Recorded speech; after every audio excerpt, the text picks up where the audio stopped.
बिस्मिल्लाहिर्रहमानिर्रहीम। अस्सलाम वालेकुम जी, मैं नजमुल हसन बाजवा हूँ। आज 2 नवंबर है और हफ्ते का दिन है। इस वक्त खबरें दो तरफ से हैं। एक खबर इमरान खान की खामोशी के हवाले से, यानी कि इमरान खान जेल में अपने होंठों पर उंगली रख कर क्या इशारा दे रहा है, सबसे बड़ी खबर यहां से है। और दूसरी खबर एक और सियासतदान जो अमेरिका में बैठा है, यानी कि नवाज शरीफ, यहां पर एक लीडर अपने होंठों पर उंगली रखता है और उंगली रखकर बता रहा है कि मैं खामोश हूं, यानी कि मैं मेटाफोरिकली बात कर रहा हूं, यानी कि वो खामोश है। पिछले 3 दिन से कोई खबर नहीं आ रही है, कोई साफियों से गुफ्तगू नहीं कर रहे, कोई जज से जाकर जो है ना वो जिला नहीं कर रहे, कोई पैगाम नहीं पहुंचा रहे, और पिछले 3 दिन से अब पीटीआई के ऑफिशियल पेज के ऊपर कोई इस तरह की खबर नहीं लग रही कि इमरान खान जेल से क्या कह रहे हैं। ठीक है, तो एक ये सबसे बड़ी खबर यहां से है। और दूसरी खबर अमेरिका में बैठे नवाज शरीफ के बारे में है, जो ये फरमाते हैं, जो ये बयान दे रहे हैं कि हम तहैया तूफान किए बैठे हैं। यानी एक लीडर चुप कर रहा है और दूसरा जो सियासतदान है वो रोला डाल रहा है, वो कह रहा है मेरे से मत पूछो, मुझे मत छेड़ो, मैं बहुत कुछ कहना चाहता हूं। तो एक खामोश हो रहा है और दूसरा चीख रहा है। इसी के अंदर सारी खबरें व्यवस्था है, इसी के अंदर सारी खबरें जो है वो जुड़ी हुई हैं। इसके यानी कि ये क्या हो रहा है, क्या क्या क्या जेल के अंदर कुछ रिहाई के मामला तय हो रहे हैं, क्या पीटीआई से कोई बातचीत हो रही है, ये क्या क्या मामला क्या है, असल कहानी क्या है जो नवाज शरीफ साहब चिल्ला रहे हैं और इमरान खान साहब खामोश हो रहे हैं। इमरान खान तो चुप नहीं होते, इमरान खान कभी डर के खामोश नहीं होता। अगर आप ये समझते हैं कि इमरान खान को डरा कर खामोश करवा लिया गया है, या कुछ लोग ये समझ रहे हैं कि इमरान खान जो है वो डर गए हैं या खामोश हो गए हैं, या वो अपने पीटीआई वर्कर से नाराज हो गए हैं, या वो बिल्कुल नाराज होकर खामोश हो गए हैं, वो कोई पैगाम पहुंचाना नहीं चाहते, या वो साफियों से नाराज हो गए, वो इसलिए खामोश हो गया, तो वो आपकी गलत फहमी है। वो आपकी गलत फहमी है। जो लोग इमरान खान को जानते हैं उन्हें इस बात का अंदाजा है कि इमरान खान डरता है ही नहीं है। डर उसकी घुट्टी में नहीं है, डर उसकी सरिश्त में नहीं है। तो फिर चल क्या रहा है? क्या तय हो गए मामलात या तय हो रहे हैं मामलात? और मैं नाज़रीन कराम पीटीआई को वैसे मुबारक भी देना चाहता हूँ। वो इसलिए देना चाहता हूँ कि आपके लीडर ने जेल में रहते हुए हर चीज़ को पीछे धकेल कर रख दिया है। यानी कि इमरान खान ने जेल में रहते हुए जब उसके ऊपर इतनी परेशानियां थी, उसने पूरे के पूरे सिस्टम को ठुड्डा मार के पीछे धकेल दिया। इस बात की मुबारकबाद है। अच्छा, ये कहानी क्या चल रही है, और इसके साथ साथ कुछ फिलर चलाए जा रहे हैं, कुछ फिलर्स जो है ना वो मार्केट में फेंके जा रहे हैं। जैसे इमरान खान का फौजी अदालत में ट्रायल फिलर है, इस टाइम खबर नहीं है। बेशक ये बहुत ही क्रेडिबल सोर्स, नुसरत जावेद साहब हमारे सीनियर भी हैं और मैं उनकी बड़ी इज्जत भी करता हूं और वो बड़े क्रेडिबल सोर्स हैं, लेकिन फौजी ट्रायल की खबर के पीछे मकसद है। ठीक है, मैं ये नहीं कह रहा हूँ कि उन्होंने कोई बदनीयती से खबर दिया, उन्होंने ऑब्वियसली अच्छी नीयत से उन्हें जो खबर मिली उन्होंने दे दी, लेकिन मुझे यानी जो फौजी ट्रायल वाली कहानी है इसके ऊपर मुझे खैर बहरहाल अभी तक यकीन नहीं है कि फौजी ट्रायल वाली कहानी है। इसके बारे में खैर वो जो नवाज शरीफ साहब के तकरीर लिखने वाले वो मुंशी है, वो भी खबर दे चुका है इस बारे में। ठीक है, तो ये क्या कहानी, एक और फिलर भी इस वक्त मार्केट में फेंका जा रहा है। वो फिलर अंसार अब्बासी की खबर की सूरत में है। वो फिलर ये है कि भाई इमरान खान ने अगर बातचीत करनी है तो फौज तो बातचीत नहीं कर रही है, फौज से तो बातचीत नहीं होगी। आपने बातचीत करनी है तो आप अपने सियासी रहनुमाओं से, यानी कि अपने दूसरी पॉलिटिकल पार्टी से बातचीत करें, हम आपसे कोई बातचीत नहीं कर सकते हैं। ये अंसार अब्बासी की तरफ से खबर आई है।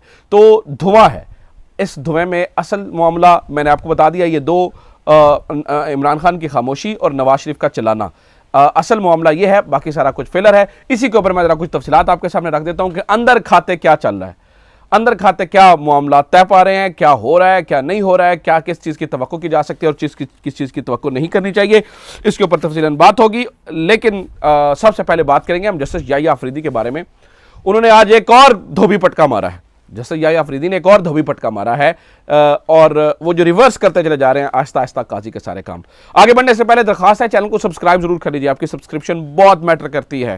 अगर आपको लगता है कि हमारी खबरें क्रेडिबल होती हैं, क्योंकि आपको अंदाज़ा नहीं है कि कितनी गड़बड़ चल रही है, आपको अंदाज़ा नहीं है कि किस तरह से आवाज़ों को दबाया जा रहा है, तो मेरी आपसे दरखास्त है कि चैनल को सब्सक्राइब जरूर कीजिए और ज़्यादा से ज़्यादा लोगों तक शेयर जरूर कीजिए। अच्छा जी, सुनिए, जस्टिस याहिया अफरीदी साहब धोबी पटके मारते चले जा रहे हैं। मैंने आपको कल बताया था कि उन्होंने पहले ही दिन उन तमाम 6 जजेस से मुलाकात की थी जिन्होंने खतूत लिखे, जिन्होंने ये बताया कि हमारे साथ जुल्म हुआ, जिन्होंने बताया कि हमारे घरों में कैमरे लगे, जिन्होंने बताया कि किसी ने बताया मेरे बाप को उठाया गया, किसी ने बताया हमारे काम में मुदाखलत की जा रही है और हमें काम नहीं करने दिया जा रहा। अब दूसरा काम जस्टिस याहिया अफरीदी ने यह किया है कि जस्टिस मंसूर अली शाह साहब, जो कि सीनियर प्यूनी जज हैं इस वक्त और चीफ जस्टिस बनना उन्हीं का हक था ऑब्वियसली, जिनके तमाम तर चीज़ों को रिवर्स किया काजी फाइज ईसा साहब ने, कभी उनसे ड्राइवर लेकर, कभी उनसे उनका रिसर्चर लेकर और डेपुटेशन पे आए हुए लोग को वापस भेज दिया।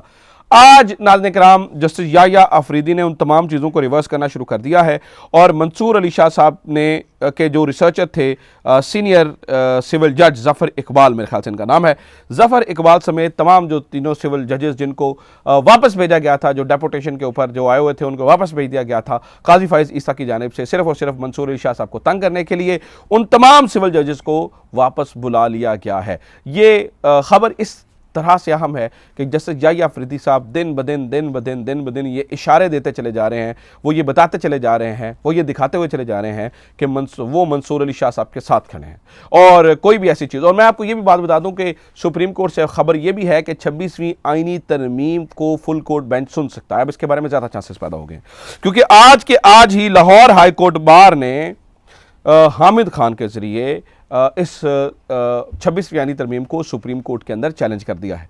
26वीं आईनी तरमीम इस लाहौर हाई कोर्ट बार की जानिब से चैलेंज कर दी गई है और इसके सेक्शन 16, 17, 21 इन तमाम को बताया गया है ये जी आइन से मुतसादिम है और इनको कलअदम करार दिया जाए। अब बहुत सारे लोग ये कह रहे हैं कि आइनी तरमीम को ये कहा जाता है जी अगर कोई इस तरह से आइनी तरमीम पास हो तो उसको जो सुप्रीम कोर्ट है वो जो है ना वो कलअदम करार ही नहीं दे सकती, उस मामले को सुन ही नहीं सकती। तो आज जो हमारे कुछ सुप्रीम कोर्ट के रिपोर्टर्स हैं, दोस्त हसनात मलिक जैसे हैं, उन्होंने इस बारे में तोज़ी दी है। उन्होंने कहा जी देखिए इस तरह से तो फिर जुडिशल कमीशन की कार्रवाई को भी किसी कोर्ट के अंदर चैलेंज नहीं किया जा सकता है। लेकिन जब जस्टिस काजी फ़ाइज़ ईसा साहब को बरतरफ कर दिया गया था तो आउट ऑफ द वे जाके सुप्रीम कोर्ट ने इस मामले को सुना था। हालांकि ये लिखा हुआ है कि जुडिशल कमीशन की कार्रवाई किसी भी कोर्ट ऑफ लॉ के अंदर चैलेंज नहीं हो सकती, लेकिन सुप्रीम कोर्ट के अंदर वो चैलेंज हुई और सुप्रीम कोर्ट ने उसको सुना और जो जस्टिस काजी फ़ाइज़ ईसा साहब हैं उनको इस मामले में रिलीफ भी मिला। तो ये 26वीं आईनी तरमीम जो है वो इसके अंदर हो भी सकती है। इसके अलावा मैं आपको ये भी बात बता दूं नाज़रीन किराम कि इस्लामाबाद हाई कोर्ट से भी खबरें हैं। जस्टिस बाबर सत्तार साहब ने छुट्टियों पर जाने का इरादा कैंसिल कर दिया है। बताया ये जा रहा था कि जस्टिस बाबर सत्तार साहब जो है वो छुट्टियों के ऊपर जा रहे हैं और जस्टिस बाबर सत्तार साहब अब छुट्टियों यानी कि मामला ये था कि जिस तरह से जस्टिस बाबर सत्तार को किया गया और फिर बाद में मतलब वो अब डिसहार्ट थे बहुत सारी चीज़ों से, ख़ासतौर पर जस्टिस याह्या अफरीदी साहब जब आके वापस मिले और मिलकर उन्होंने उनको कॉन्फिडेंस दिया तो अब लगता यह है कि इस वजह से जस्टिस बाबर सत्तार जो है वो केसेस को सुनने का इरादा रखते हैं और वो कह रहे हैं कुछ भी हो जाए फिर हम केसेस को सुनेंगे। अब आ जाते हैं नाज़रीन किराम असल खबर की तरफ। इमरान खान की खामोशी और नवाज शरीफ का चिल्लाना। पहले आप नवाज शरीफ के चिल्लाने की खबर सुन लीजिए। नवाज शरीफ साहब ने वो एक प्राइवेट गैदरिंग के अंदर थे, अपने कुछ लोग थे उनके साथ और वीडियो बनी, जानबूझ के डेलिबरेटली बनाई गई। उसके अंदर नवाज शरीफ से कुछ सवाल पूछे जा रहे हैं तो वो कह रहे हैं वो उन्होंने जवाब दिया जी हम किए हैं तहैया तूफ़ान की, हम तहैया तूफ़ान किए बैठे हैं, मुझसे मत पीछे, मुझसे और लफ्ज़ उन्होंने इस्तेमाल किया मुझे मत छेड़ें। इसी तरह का एक लफ्ज़ उन्होंने लंदन में इस्तेमाल किया था जब वो घर से निकल रहे थे। उनसे रिपोर्टर्स ने पूछ रहे थे तो वो कह रहे थे यार अमेरिका जाने से पहले मुझसे इस तरह के सवाल करना ज़रूरी है। अब नाज़रीन किराम नून लीग के अंदरूनी ज़राए ये बताते हैं कि नवाज शरीफ साहब काफ़ी डिस्टर्ब हैं और वो ये सब कुछ कर कर जो इस्टेब्लिशमेंट है उसको ब्लैकमेल कर रहे हैं, इस्टेब्लिशमेंट को ब्लैकमेल कर रहे हैं क्योंकि उन्हें लगता है कि हमें दूध में से मक्खी की तरह निकाला जा रहा है दो वजूहात की बुनियाद पर। एक, उन्हें लगता है कि अभी जितना टाइम बच गया हुकूमत का, जितना भी टाइम बचा, क्योंकि इमरान खान ज़्यादा टाइम तो इनको नहीं लेने देगा ना, लेकिन जितना भी टाइम बचा है ये जो टाइम है ये इस्टेब्लिशमेंट का दिल है कि वो नून लीग से इक़्तिदार लेकर पीपल्स पार्टी को दे दें और बिलावल भुट्टो को प्राइम मिनिस्टर बना दें। क्योंकि बिलावल भुट्टो ने आपको पता है कि 26वीं आईनी तरमीम के लिए जो भी उन्होंने कोशिशें की और जो सब कुछ किया, इस्टेब्लिशमेंट इससे बड़ी मुतासिर है और वो उन्हें लगता है कि जो शहबाज शरीफ साहब हैं उनका कोई मार्केट से फीडबैक अच्छा नहीं आया और शहबाज शरीफ साहब ने बड़ा गंद मचाया। खास तौर पर उनके जो वज़ीर ख़ारजा हैं उन्होंने चीन तक को नाराज़ कर दिया है और IMF से पैसे हम लेकर आए हैं और पहली छमाही में IMF का जो वो है वो एक कैंसिल होने का खदशा पैदा हो गया है। तो लिहाजा एक नालायक गवर्नमेंट है, ख़जाना हम चला रहे हैं, चीज़ें हम देख रहे हैं, तो ठीक है फिर बिलावल भुट्टो को बिठा देते हैं। इस बात से नवाज शरीफ साहब काफ़ी खाइफ है और नवाज शरीफ साहब काफ़ी जो है वो चिड़े हुए हैं इस बात से कि भाई मारे हमने खाई। वो कहते हैं जी हमने वो क्या है रियासत के लिए सियासत की कुर्बानी हमने दी और अब जो है वो हमसे इक़्तिदार छीन का जो है वो पीपल्स पार्टी को दिया जा रहा है। इस बात का डर और खौफ है,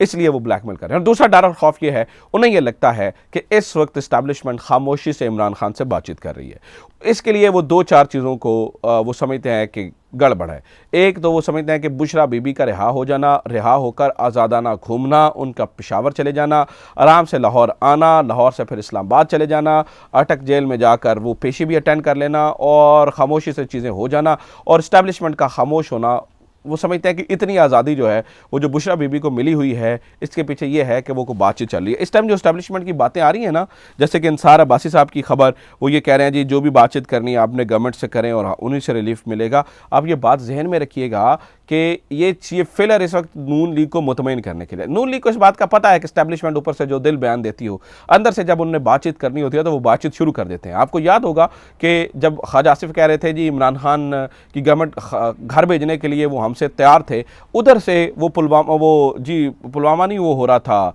आपकी लड़ाई हो रही थी, आप उनके त्यारे मार रहे थे, उनके आपने उसको पकड़ा हुआ था, गवर्नमेंट की जो है ना वो गवर्नमेंट अपनी पीक पे थी, इमरान खान अपनी शोहरत की बुलंदियों को छू रहा था, इस्टेब्लिशमेंट ने इनको तुन्ना हुआ था, इसके बावजूद इनसे बातचीत हो रही थी कि नहीं हो रही थी? हो रही थी ना। तो इसलिए इन्हें लगता है कि ये सारी चीज़ें बेमानी हो जाती हैं, क्योंकि जो अगर बातचीत होनी होती है तो वो हो जाती है।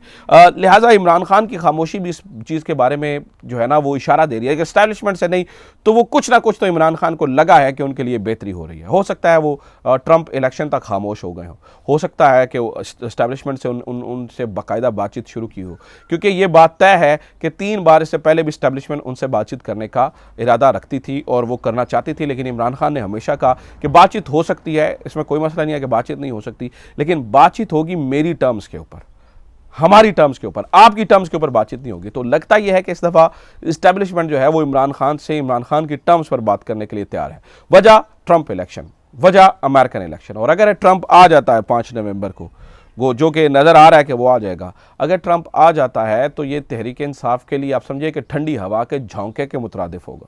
लिहाजा इमरान खान शायद 5 नवंबर तक अपने आप को खामोश रखना चाहते हैं और वो वेट एंड वॉच की पॉलिसी पे देख रहे हैं कि वो क्या आगे चीज़ें तय होती हैं। लेकिन एक बात तो तय है कि कुछ भी हो जाए, रिहाई के मामलात अब तय होने ही होने हैं, चीज़ें अब तय होनी ही होनी है, मामलात अब उस तरफ जानी जानी है। डील करके नहीं, इमरान खान के मेरिट पर नवंबर के अंदर तमाम के तमाम मुकदमात ख़त्म हो रहे हैं। मेरिट के ऊपर इमरान खान के तमाम मुकदमात खत्म हो रहे हैं। हो सकता है इस बात पे बात हो कि आप अगला कुछ सियासी केस नहीं बनाएंगे, जानबूझकर इस तरह की चीज़ नहीं करेंगे, तो ये हो सकता है। इंतजार पंजोता साहब, नाज़रीन करम, जब मैं वीडियो रिकॉर्ड कर रहा हूँ तो अब तक नहीं है। कल अटॉर्नी जनरल साहब ने वादा किया था, लेकिन वो वादा ही क्या जो इनका वफा हो जाए। गज़ब किया जो तेरे वादे पे एतबार किया। आमिर फारूक साहब साथ मिले हुए हैं, क्या ही कहा जा सकता है, तो वो नहीं है। दूसरा जनाब वाली जो खच वजी हुई है PIA के वाले से, वो भी सुन लीजिए। अच्छा, वैसे नुसरत जावेद साहब ने खबर दी है कि इमरान खान का फौजी ट्रायल किया जा रहा है। मैंने आपको नुसरत जावेद साहब की खबर बताई, वो बता रहे हैं जी इमरान खान का फौजी ट्रायल किया जा रहा है, कुछ ही दिनों में उनका फौजी ट्रायल शुरू हो जाएगा। मुझे लगता है हो सकता है ये बात ठीक भी हो जाए, लेकिन डिपेंड करता है ट्रंप इलेक्शन। अगर ट्रंप जो है वो जीत गए तो फिर कभी भी इमरान खान का फौजी ट्रायल नहीं होगा, ये बात आप जहन में रख लीजिए। हालांकि उनके जो मुशीर साजिद तारड़ साहब हैं वो इस वक्त बताने की कोशिश करते रहते हैं, ओ नहीं जी नहीं, ट्रंप इमरान खान की हमायती नहीं है। हालांकि ये खबर उस तरह से नहीं है। अच्छा जनाब, PIA की कहानी सुन लीजिए। PIA जनाब 10 अरब रुपए में ये सुनो TV के मालिकान जो हैं वो ख़रीदने की बात कर रहे हैं। बड़ी ही अजीब खबर है कि कुछ दिन पहले वज़ीर आज़म और जो सदर का त्यारा था उसकी मरम्मत के लिए 1 अरब और 80 करोड़ रुपए, यानी कि तकरीबन 2 अरब रुपए तो सिर्फ इसके ऊपर मुरम्मत पर खर्च आया था। यानी कि त्यारे शारे सारा मिलाकर 10 अरब रुपए में ख़रीदने की बात हो रही है। यानी कि फायर वॉल के ऊपर आपने 40 अरब रुपए लगा दिए और आप PIA को 10 अरब रुपए में बेच रहे हैं। इससे ज़्यादा भंड और कोई हो नहीं सकता। और एक और ख़बर पता चली है, PIA के लिए एक फ़र्म हायर की गई थी $7.9 मिलियन के अंदर। ये हमारे दोस्त हैं रिपोर्टर एक्सप्रेस से, वकास मेरे ख्याल से उनका नाम है, उन्होंने ये खबर दी है कि $7.9 मिलियन और 1 करोड़ रुपए मीडिया पर इश्तहारात की मद में लगे। तो लेकिन नाज़रीन कराम, आप दूसरी तरफ देखें तो आपको नज़र आता है कि कख भी नहीं हो रहा। तीसरा नाज़रीन कराम खबर यह है कि जुडिशल कमीशन के ऊपर आपको नज़र रखने की ज़रूरत है। जुडिशल कमीशन में रोशन खुर्शीद साहिबा, शेख आफ्ताब साहब, फ़ारूक एच नायक साहब, शिबली फराज साहब और उमर अयूब साहब ये मेंबर बन रहे हैं। इसके अलावा अटॉर्नी जनरल वज़ीर कानून तो हैं ही हैं, तो ये भी हो रही हैं चीज़ें इस वक्त, साथ ही साथ ये भी चीज़ें चल रही हैं, तो इनको भी आपको देखने की ज़रूरत है। सुप्रीम जुडिशल काउंसिल के ऊपर भी जो है ना वो नज़रें रखने की ज़रूरत है। जुडिशल कमीशन पाकिस्तान के अलावा सुप्रीम जुडिशल काउंसिल के ऊपर भी नज़रें रखने की ज़रूरत है। काफ़ी सारी चीज़ें हो रही हैं, देखते हैं कि आगे क्या होता है। उम्मीद करता हूँ ये वीडियो आपके लिए इन्फॉर्मेटिव रही होगी। अपना ख्याल रखिए। खुदा हाफिज़। पाकिस्तान जिंदाबाद।